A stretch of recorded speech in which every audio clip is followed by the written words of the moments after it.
네, 바로 말씀 듣는 시간 갖도록 하겠습니다.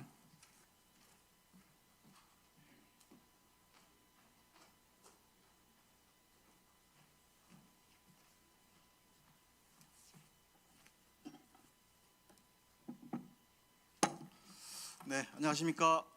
네, 반갑습니다. 말씀 전에 이렇게 은혜로운 소감을 주셔서 감사드립니다. 저의 맛집, 최고의 맛집은 강릉 명지로교회 애찬입니다. 네, 이 멘트 꼭 필요합니다. 제가 이제 이안 아파트 사는데요. 공영 주차장이 생겼어요. 바로 저희 아파트 옆에 한 80대는 이렇게 될 수가 있습니다. 그래서 7시 반이면 자리가 없었는데 지금은 뭐 10시 넘어서 가도 자리가 널널합니다. 이 자리를 빌어서 세금을 잘 내주신 성도님들에게 감사드립니다. 오프닝 멘트로 한마디만 더 하면요, 강릉 시민 인구가 21만이죠. 근데 이제 활동 인구는 30만 8천, 8천. 그래서 우리 이제 뭐 이렇게 주일 오다 보면 줄 서잖아요. 그게 다 이유가 있는 거예요. 30만이 넘습니다, 활동 인구가. 그래서 이제 우리 명지로 교회도 등록 교인 말고 활동 인구가 많죠, 요즘은. 그래서 지금 어제도 이천에서 왔고 다음 주 9월 초까지 이제 꽉 이렇게 찹니다.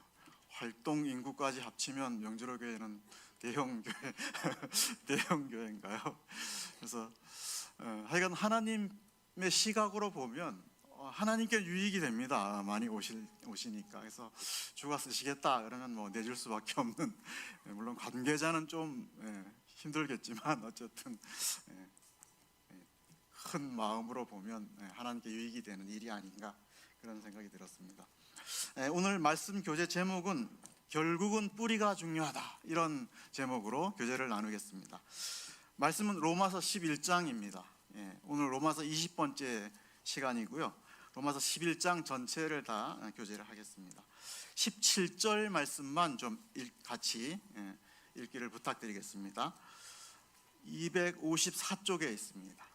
로마서 11장 17절을 다 같이 한 목소리로 읽어보겠습니다.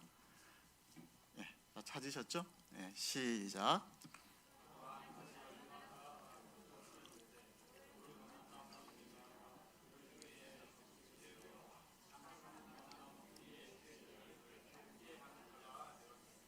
네, 감사합니다. 신학 용어 중에 신인 동성 동형론이라고 있습니다. 좀 말이 어렵죠. 영어로는 안트로포모르피즘이라고 합니다. 안트로포모르피즘. 오늘 33절을 보시면 하나님은 헤아리지 못하고 찾지 못한 분이라, 이렇게 소개가 되고 있습니다. 그래서 하나님은 계시기는 계신데 뭔가 소개할 방법이 없으니까 사람에 빗대어서 소개하는 방법이 바로 이런 신인 동성 동형론이라고 합니다.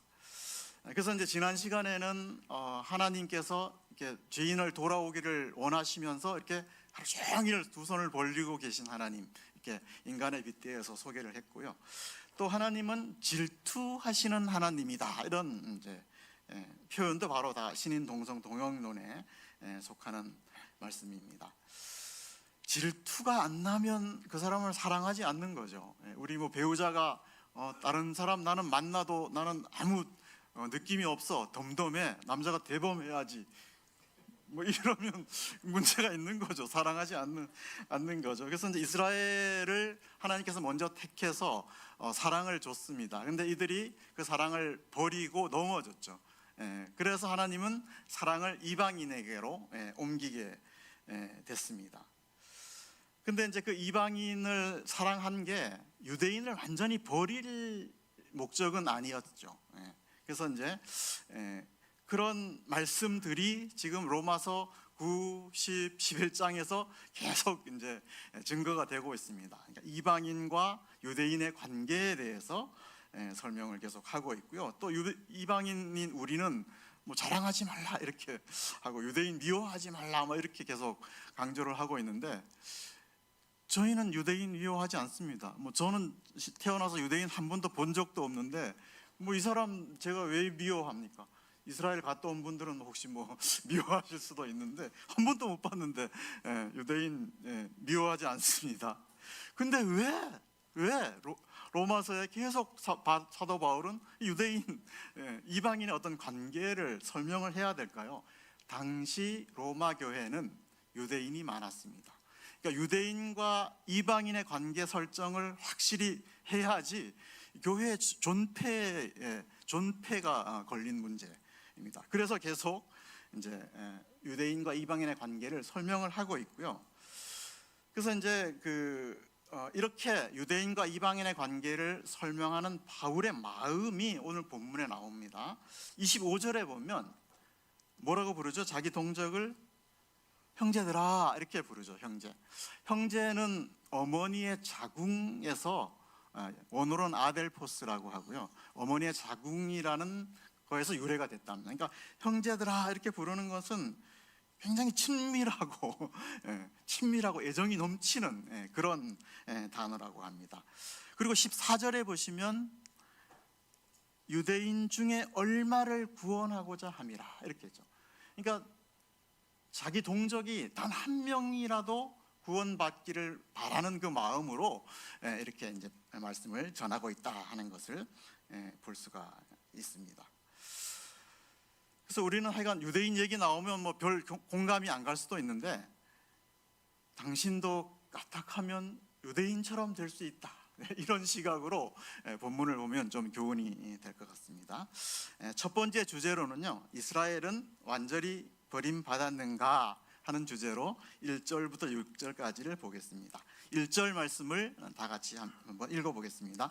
네, 시작.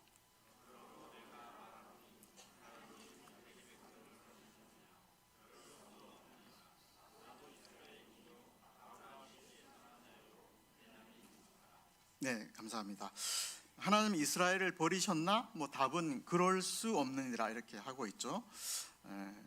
그래서 이제 당시 로마에 있는 유대인들은 기죽지 마라, 버리지 않았다, 이렇게 얘기를 하고 있고, 버리지 않은 그 첫째 근거가 바울 자신도 유대인이다, 나도 유대인이기 때문에 하나님께서 유대인을 버릴 의도였다면 자기를 이방인의 사도로 세울 이유가 없겠죠. 그래서 그거 한 가지 근거를 대면서 유대인 버리지 않았다 이렇게 얘기를 하고 있고요. 13절을 보시면 유대인 이방인의 사도로 세움받은 자기의 직분을 굉장히 영광스럽게 여기고 자랑스럽게 여기고 있습니다. 네, 이거는 자랑해야 되죠. 근데 이제 자랑할 입장이 아닙니다. 지금 유대인 입장에서 보면 예수님을 따르는 게 거의 매국노 수준이에요. 다 예수님 거부하고 미워하는데 자기 혼자 이방인의 나는 사도다 이러면서 자랑하고 막 이럴 입장이 아닌 거죠, 사실. 그래서 막 계속 미워하고 돌 던지고 이렇게 했는데, 바울은 나는 유대인의 이방인의 사도다 이렇게 자랑을 하고 있습니다. 그리고 아까 제가 처음에 뭐라 그랬죠? 형제들아, 동족을 미워해도 형제들아 이렇게 부르고 있고, 또 한 명이라도 구원하고자 하는 그런 마음 자세가 있는 걸 볼 수가 있습니다. 그래서 우리도 여기서 교훈을 얻을 수 있는 게 영적인 신분을 자랑스럽게 여겨야 되겠습니다. 우리가 영적으로 보면 왕이고 제사장이고 하나님의 자녀들이죠. 겉으로 볼 때는 혹시 별 볼 일 없어 보여도 영적인 직분은 아주 굉장히 왕이고, 그래서 이런 어떤 모습을 귀하게 여기는 자세 가져야 되지 않을까, 그런 생각이 들었습니다. 제가 어제 그 주일학교가 이제 오션 700 가가지고 저도 이제 같이 따라갈 일이 있었는데, 제가 발왕산을 올라갔다 왔습니다. 발왕산 케이블카를 타고 이제 올라갔는데, 그 발왕산이 왜 발왕산인지 모르시죠? 8명의 왕들의 기운이 막 이렇게 올라온다 그래서 발왕산입니다. 제가 거기 가서 왕들의 기운을 받고 왔습니다. 어떻습니까? 왕처럼 보입니까? 중년 아저씨로 보이나? 중년 아저씨로 보여도 왕입니다. 마음은 왕 자세, 직분을 아주 귀하게 여기는 그런 자세를 가져야 하지 않을까, 그런 교훈을 받을 수 있습니다. 그 다음에 이스라엘을 버리지 않았다는 두 번째 근거는요, 2절에서 6절까지인데요. 2절을 한번 읽어보겠습니다. 네, 시작.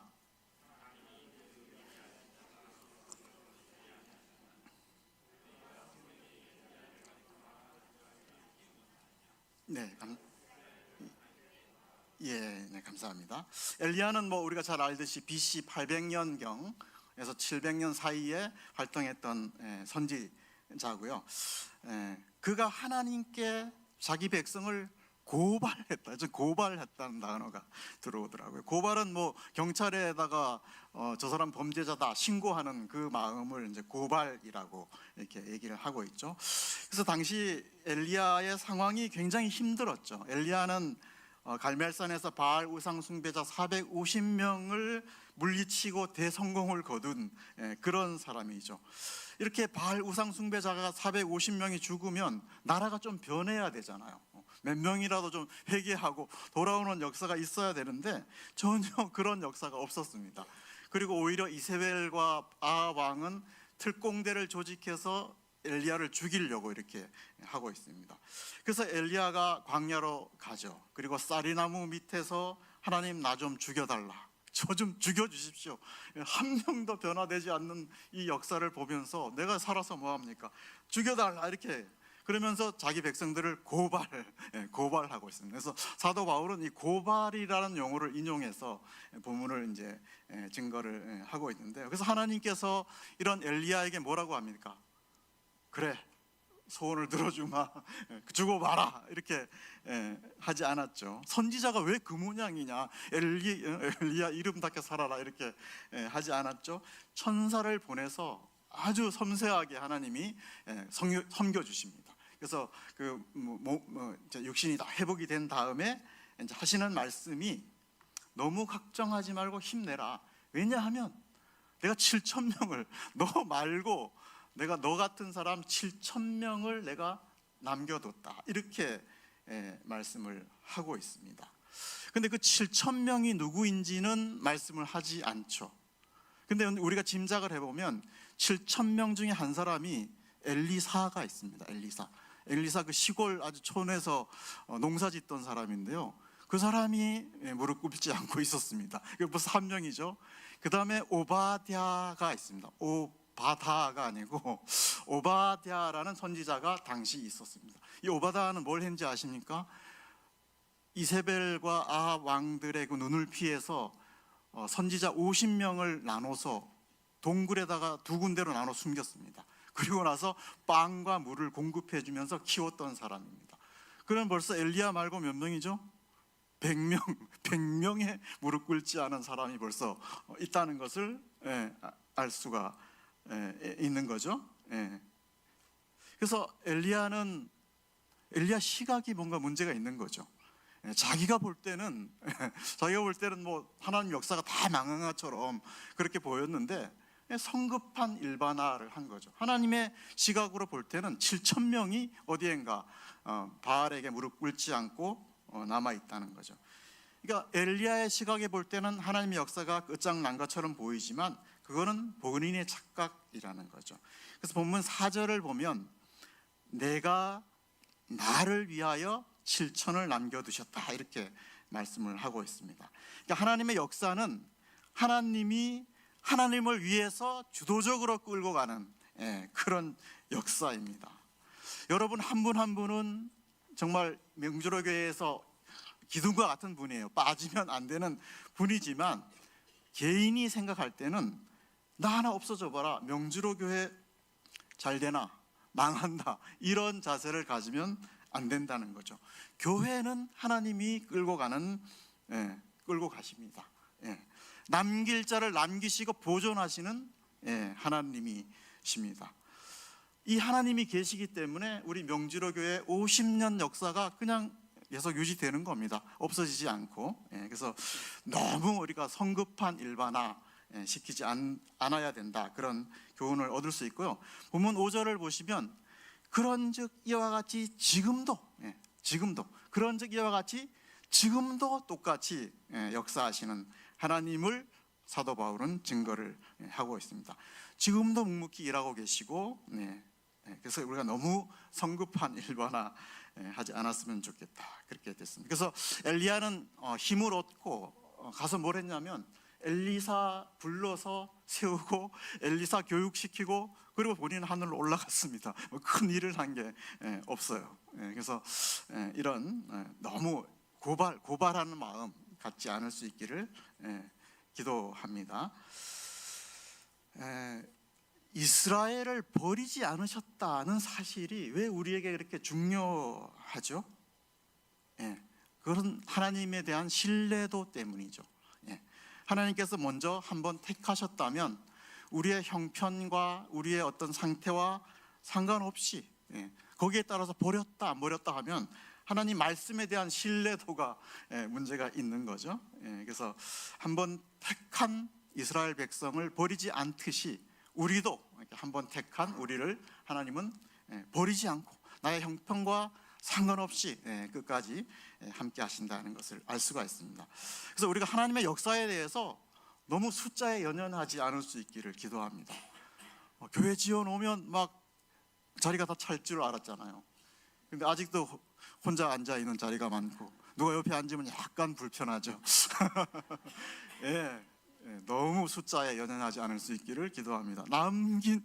남기고 보존하시는 분은 하나님이시기 때문에 좀 자리가 비어도 우리가 편안한 마음 가질 수 있기를 기도합니다. 두 번째 주제인데요, 이방인들이여 자랑하지 말라, 이런 말씀입니다. 17절을 한번 다 같이 읽어보겠습니다. 본문 17절 시작.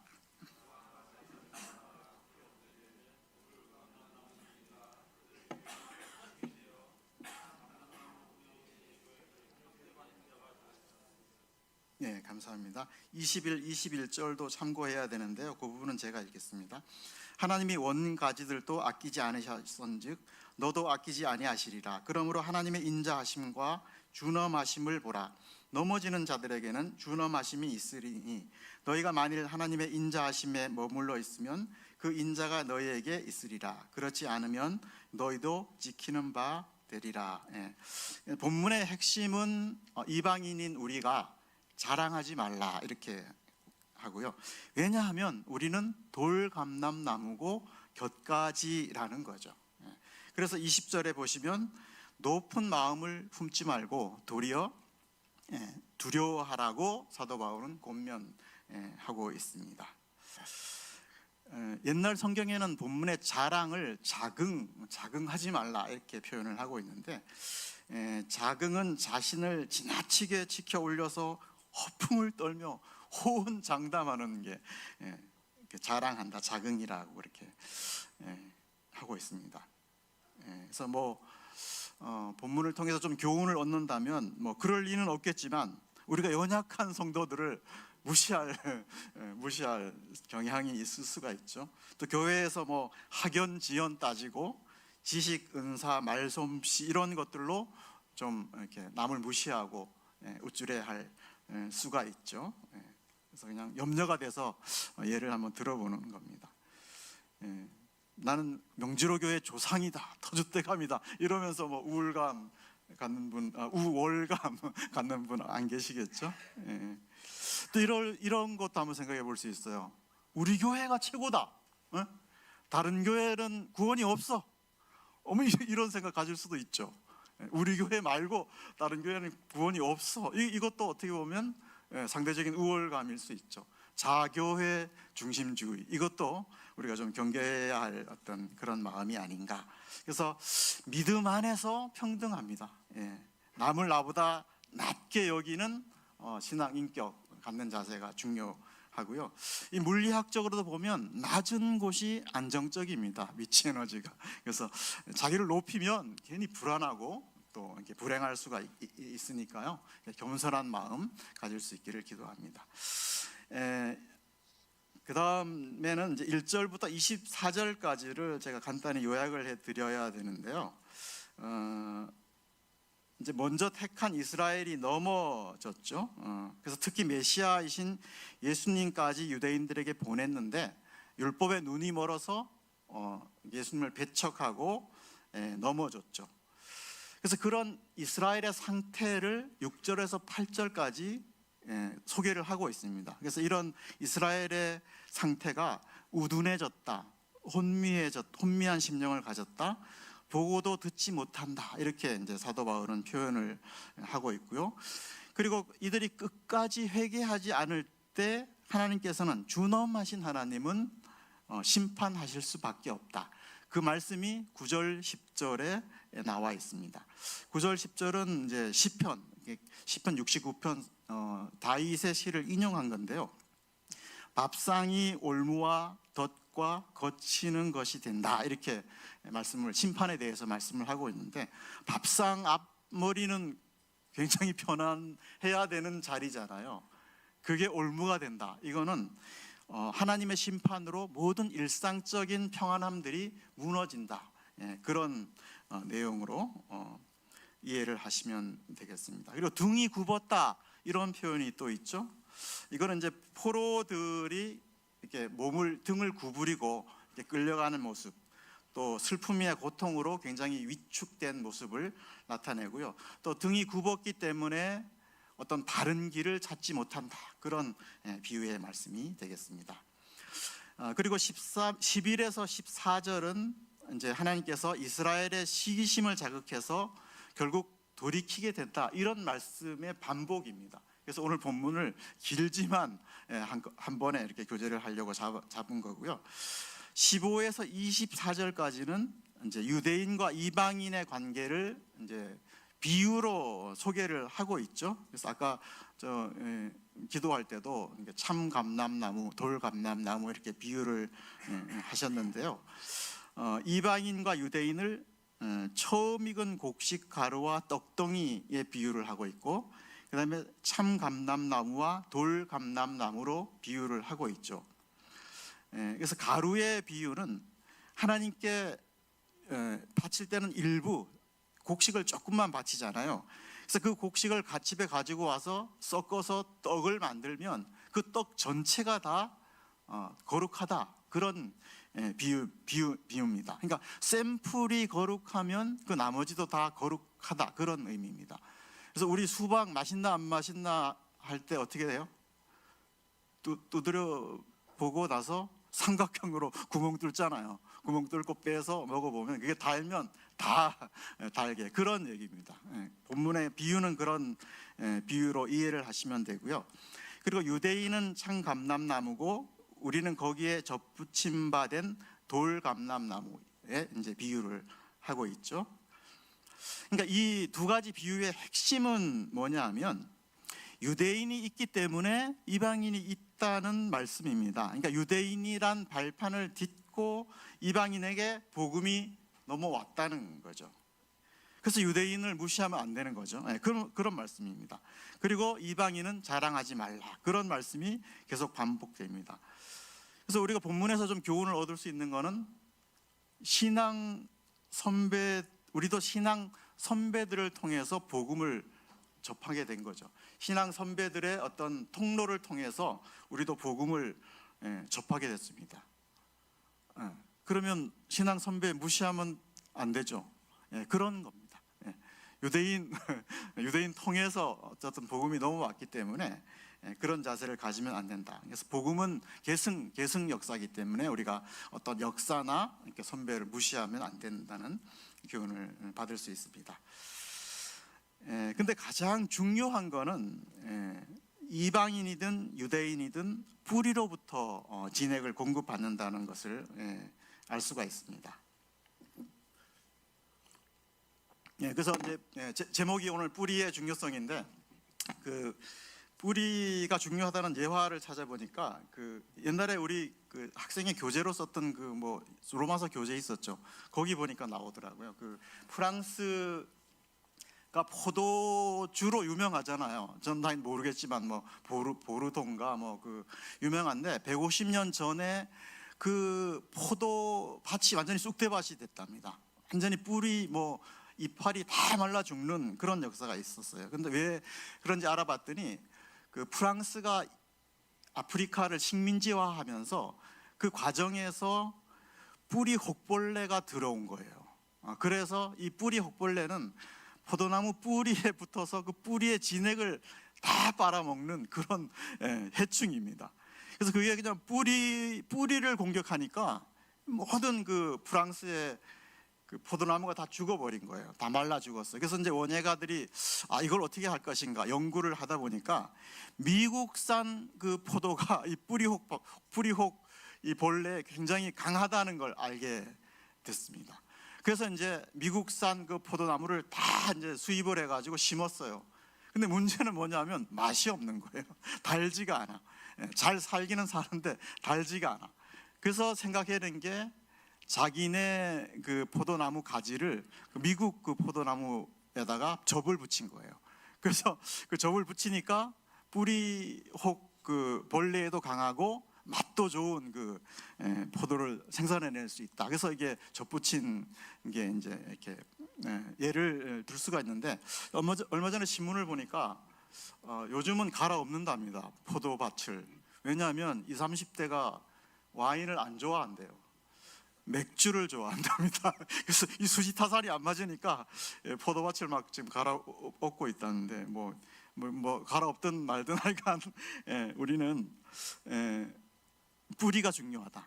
그러니까 뿌리를 진액을 빼먹으니까 다 죽는 그런 거고요. 그리고 또 한 가지는 접을 붙일 때는 좋은 걸 가지로 붙입니다. 근데 본문에서는 반대로 얘기하고 있죠. 참감람나무에 돌감람나무를 접붙이는 거죠. 이게 원예에서는 맞지 않다. 주석가들은 이거 성경이 잘못됐다 이 공격하는 사람들이 있어요. 접붙이는 거는 우수한 걸 가지로 이렇게 써서 붙입니다. 그래야 이제 우수한 게 나옵니다. 이 원예 상식이에요. 근데 성경은 반대로 돼 있으니까 이 성경이 문제가 있다 이렇게 이제 공격하는 사람도 있는데 그게 아니죠. 영적으로 보면 생명이 살아나는 거는 자연의 법칙이 아닙니다. 기적의 역사죠. 거꾸로 가는 겁니다. 기적의 역사죠. 하나님이 일으키시는 기적의 역사가 영적인 생명을 살리는 역사입니다. 그래서 오늘도 한 분의 그 기적의 역사를 여러분은 보셨죠? 그래서 그렇게 영적으로 그렇게 이해를 해주시면 좋을 것 같습니다. 그리고 이제 또 한 가지 제가 뿌리가 이제 중요한데 한 가지 이제 예화를 더 말씀드리면 저희 집에 이제 그 화분이 있어요. 화분이 이제 하여간 저 크기만한 크기인데 나무를 한 15년 전에 샀습니다. 저희가 이제 큰맘 먹고 화분 잘 안 키우는데 큰맘 먹고 샀어요. 근데 한 십몇 년 얼마 전에 한 세 달 전에 얘가 죽더라고요. 제 키만한 나무인데 죽어요. 그래서 막 이파리가 다 떨어지고 나뭇잎이 하나 딱 남았는데 그거는 제발 좀 살아라. 근데 그거마저 죽어가지고 똑 떨어졌습니다. 그래서 우리 원예 전문가들 많으시잖아요. 교회에서 물어봤더니 분갈이를 해줘야 됩니다. 그래서 뭐 영양분을 안 주면 죽을 수 있다 그래가지고 이제 완전히 다 말라서 밑둥을 확 잘라냈습니다. 제가 그래서 한 5cm만 밑둥 남겨놓고 잘라냈어요. 그리고 이제 언젠가는 저거 갖다 버려야지. 그리고 이제 삼복더위가 지났습니다. 근데 얼마 전에 집을 나가다 보니까 뭐 풀이 옆에 이렇게 올라왔어요.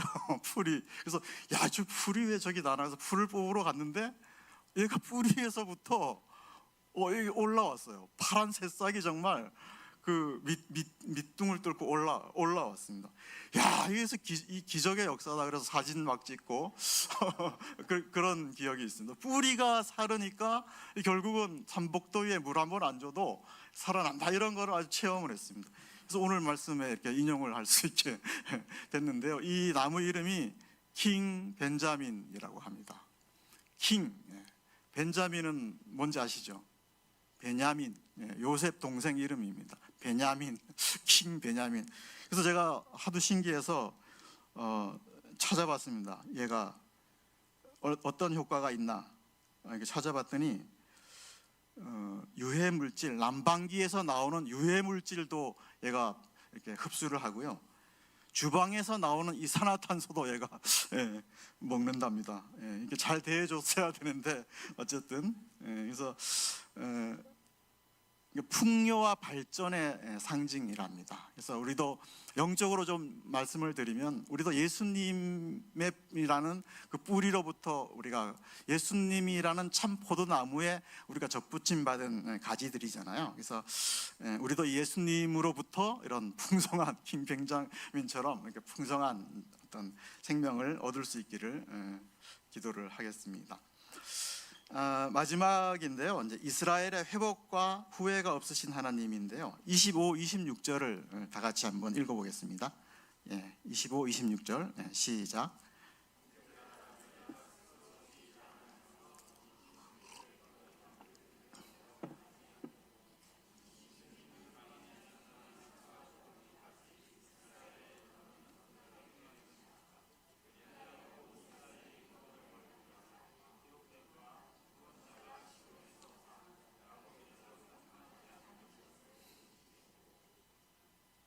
감사합니다.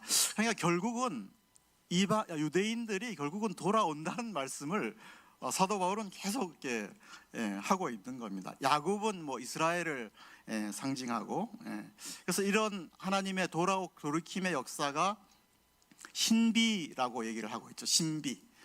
그래서 신비는 그 비밀하고 다르죠. 신비는 뭐죠? 미스테리고, 비밀은 시크릿이죠. 시크릿. 그래서 비밀은 무조건 다 이렇게 숨겨져 있는 걸 말하고, 신비는 공개되어 있지만 볼 눈이 없는 걸 이제 신비라고 그럽니다. 그래서 본문의 신비는, 복음은 다 공개되어 있지만 볼 수 있는 사람만 보잖아요. 공개되어 있지만. 그래서 복음이 신비라고 이렇게 하고 있고, 그다음에 29절을 보시면 결국 유대인을 돌아오게 하시는 하나님은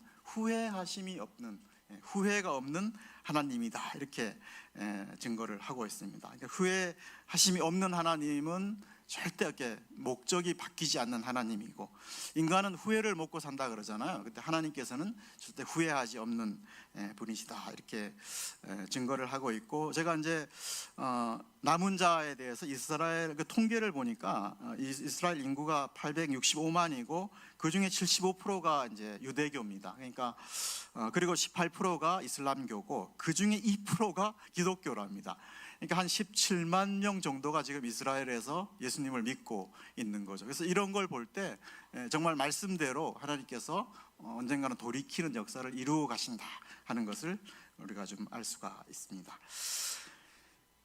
그 다음에 네 번째는요, 이제 이스라엘의 위치에 관해서 32절 말씀 같이 읽겠습니다.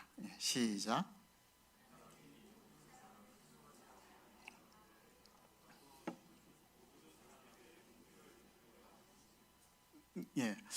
모든 사람을 순종하지 아니하는 가운데 두셨다.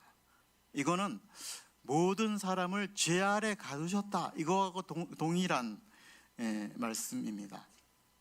그래서 이제 27절에 보면 죄를 제거해 주시기 위해서 예수님을 통해서 어떤 긍휼을 베풀었다, 그런 뜻이 됩니다.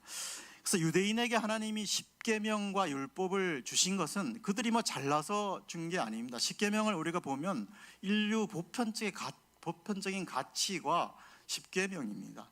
그래서 십계명을 준 것은 죄를 깨닫고 하나님께 돌이키도록 하기 위해서 이렇게 준 거죠. 그리고 이스라엘은 샘플로 택하신 겁니다. 그래서 율법을 지켜서는 구원받을 수 없다, 이런 샘플을 보여주기 위해서 유대인들을 택한 거지, 그래서 우리가 그들을 뭐 굉장히 높이거나 또 무시하거나 이럴 이유는 없다라고 말씀을 드릴 수가 있고요. 36절, 오늘 좀 말씀이 긴데 36절 말씀 읽고 정리를 해보겠습니다. 시작.